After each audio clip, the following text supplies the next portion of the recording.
Hey, good morning. It's been a long time since we've had a discussion on the regulation of religion. We're caught up in the election fever. We wanted to know who's in power, who's in, who's out, and we didn't want to cloud your mind. And but now the elections are over. We have our provincial legislatures, we have our National Assembly, National Council of Provinces.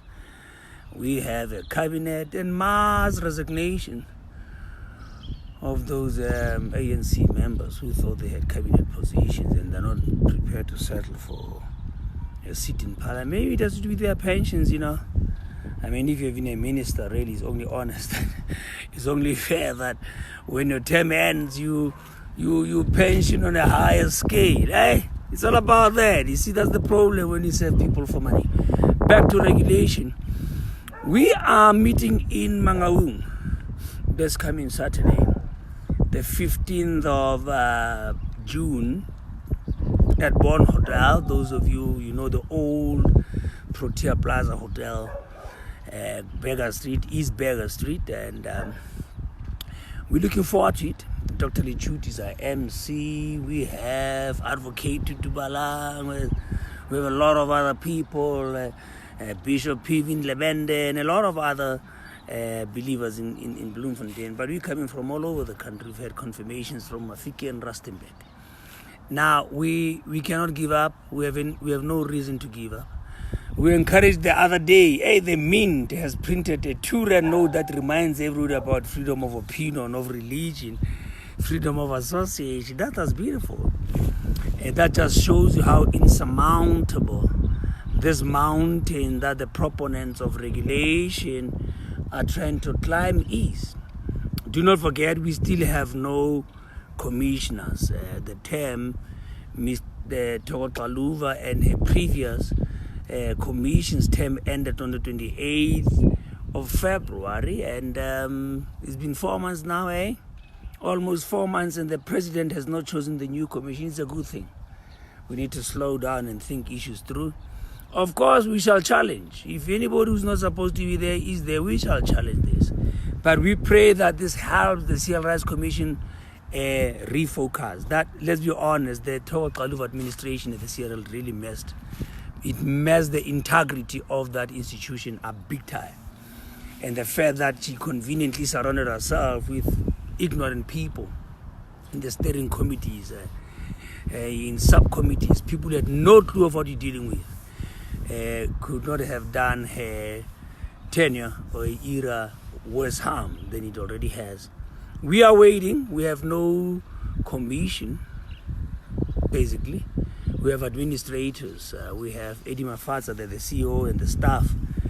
But there is no political oversight over the organization. We're waiting with bated breath. But now, in the process, we stand where we used to stand. We say no to regulation, not in our lifetime. And we stand by what Parliament said. Remember when Xaluva and her company made a presentation in Parliament in 2017, the cocked up portfolio committee in Parliament said, your recommendations to regulate religion are first unworkable, because that demands that we introduce extra enforcement, an extra layer of enforcement agencies. Tell me now, South Africa, don't we have enough law enforcers? Don't we have enough institutions of law and order? Are we going to start employing religious police?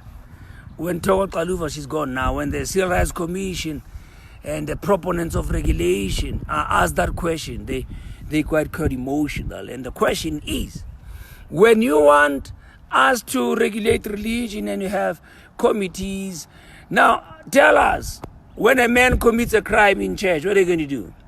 Because if you're going to call the cops, so maybe you did not even have to go the regulation route. So we wait. But Parliament said your recommendations are unconstitutional.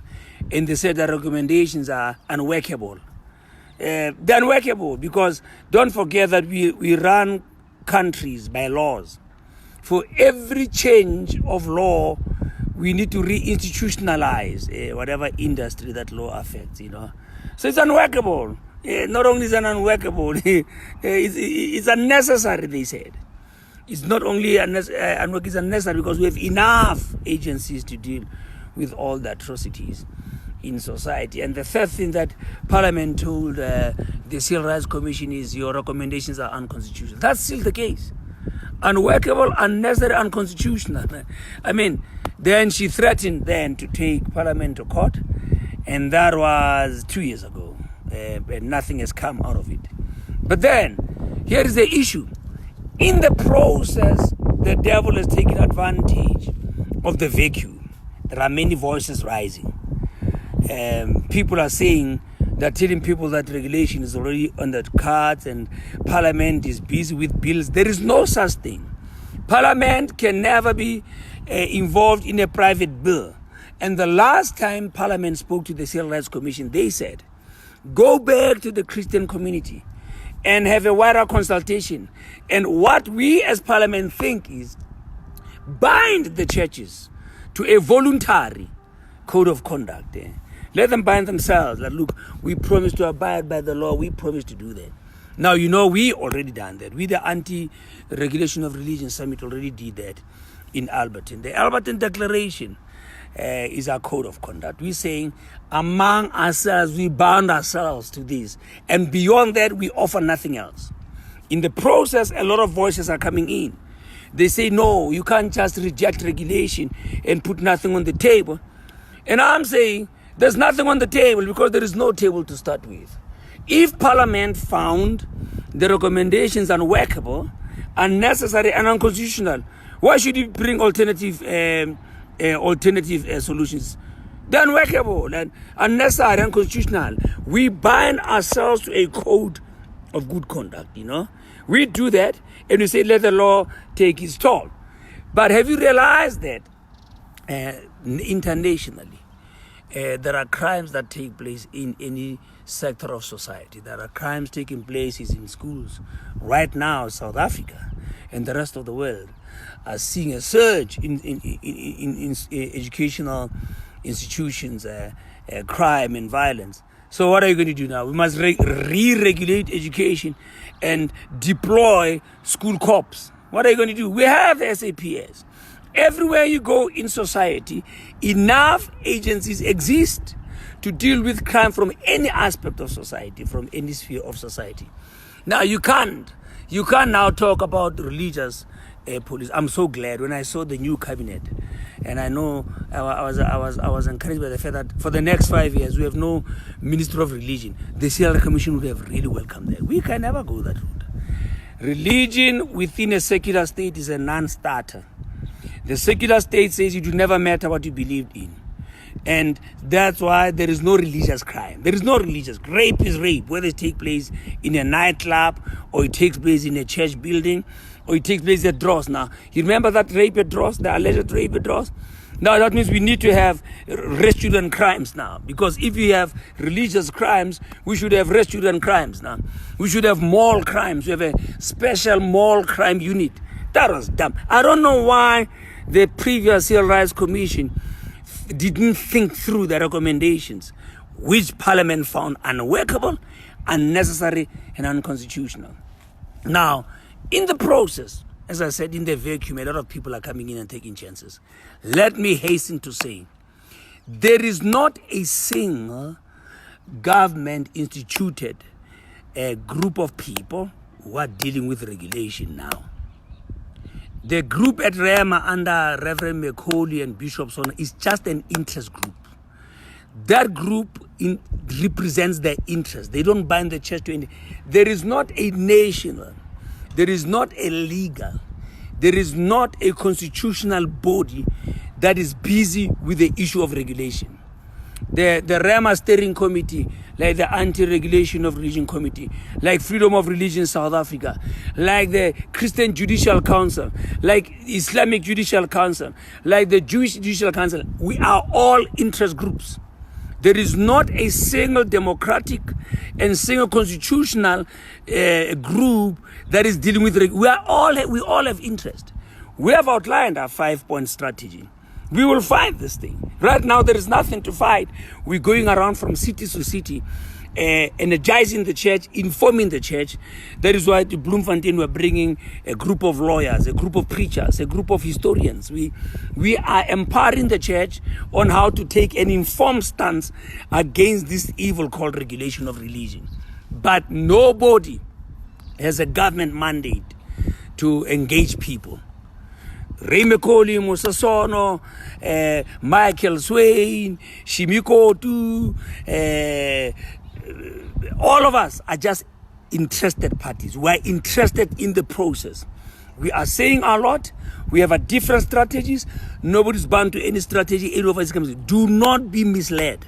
Nobody is representing government on this matter. There has been no submission to Parliament on the names of people who have been tasked with driving regulation, none whatsoever. We are on our own road shows. Let them do their own road shows. Tawo Xaluva went out of Parliament in 2017, and instead of engaging the church in a democratic process, she arbitrarily called Ray McCauley, set him up as some coordinator or convener of some steering committee, which is undemocratic and unconstitutional. And in the process, Ray McCauley roped in Musasono, and they are just an interest group. And that is why when they did not give her what she wanted, she went out and said they are unconstitutional and dumped the process. So be aware of the fact that nobody has been appointed by government.